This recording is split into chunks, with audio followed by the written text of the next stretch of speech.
The Curse of Oak Island recap. Deep drilling teases up evidence that the guys are close to the money pit. This week on The Curse of Oak Island, the guys made some significant finds. However, there was also another tinge of disappointment as the location of the elusive money pit continues to remain a mystery.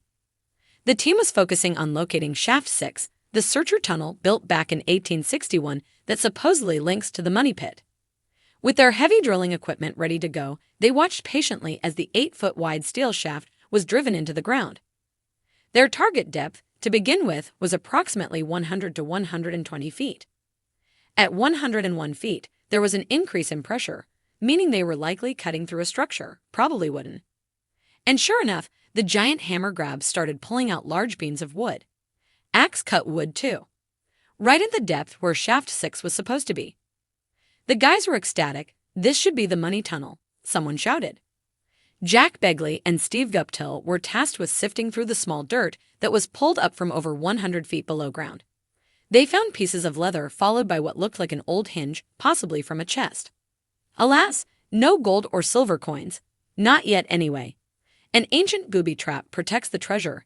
Gary Drayton finds what looks like an ancient iron spike or needle. He speculates that it might be for sales on a ship. They take the find to expert blacksmith Carmen Legg, who initially said he didn't know what it was, no idea what it is, what it was doing down there. Carmen then said these were sometimes placed as booby traps. Why else would this be underground, he said. He argues that it looks like it was inserted into a wooden structure, intending to cause maximum damage to human flesh. He has more. He dates it to between the 1500s and the mid-1700s. Therefore, this could be a 400-year-old booby trap. Carmen said that as a tool, it has no practical value, so the original owner must have had something real valuable they wanted to protect. Wow, this is a clear indication that something valuable was buried on the island at some point, and that the flood tunnels weren't the only device used to keep people away. The Oak Island drill reaches 150 foot in search for money pit. Meanwhile, the drilling had reached 150 feet. The pickings were becoming slim, the wood had petered out, and the hammer grab was just pulling up muck and water. Veteran treasure hunter Dan Henske said, "I'm not sure what the advantage is in going deeper." And that was the cue to call it a day and switch off the drill. The disappointment was etched on the guys' faces. Marty Lagina said, "We found evidence of a collapse zone, but not enough to be sure it is the collapse zone of the money pit." As always, the team never gets discouraged, and now they've learned to point the drill in another direction. All that dirt that was brought up still has to be sifted through too.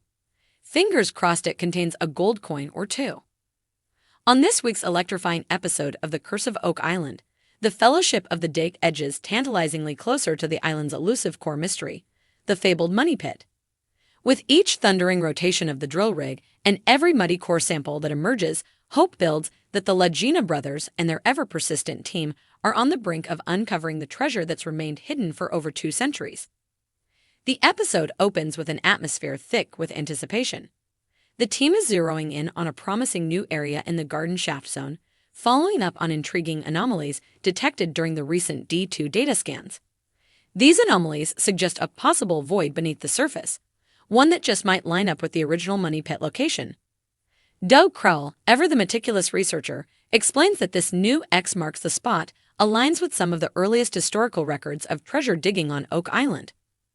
Armed with high-tech sonic drilling equipment and unwavering determination, the team plunges their drills deeper into the earth, hoping to extract a core sample that will deliver the smoking gun they've been chasing for more than a decade.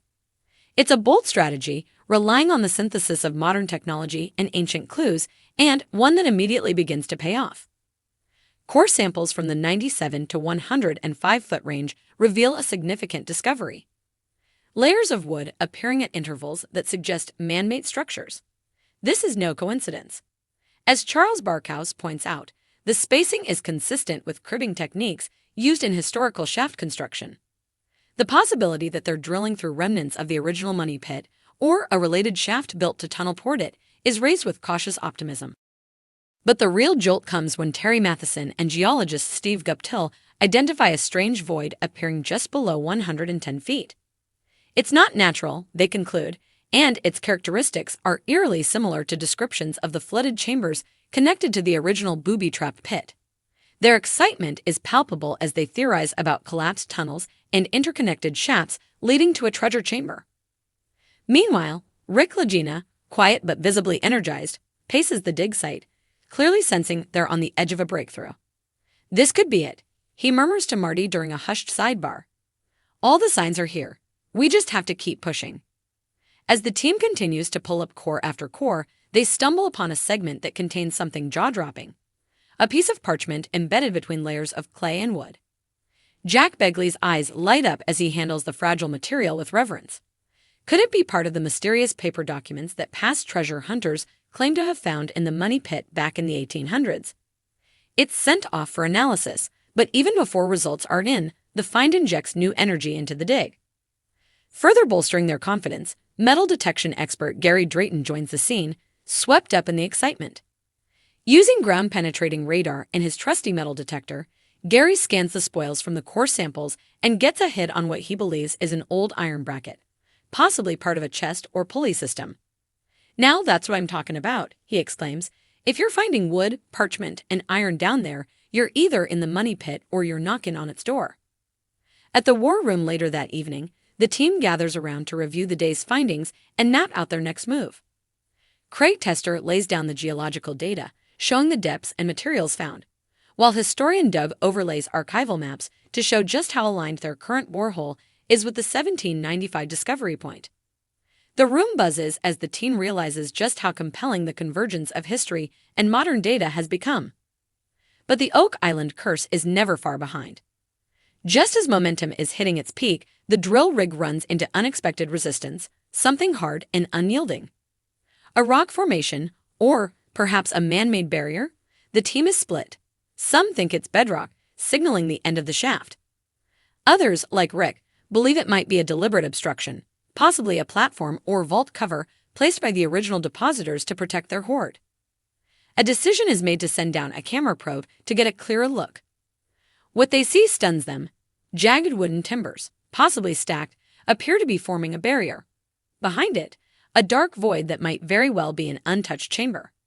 The camera doesn't go far enough to confirm what's beyond, but it's enough to reignite the team's resolve. "This is the closest we've ever been," Marty says, his voice tinged with awe and disbelief. "You can feel it in your bones."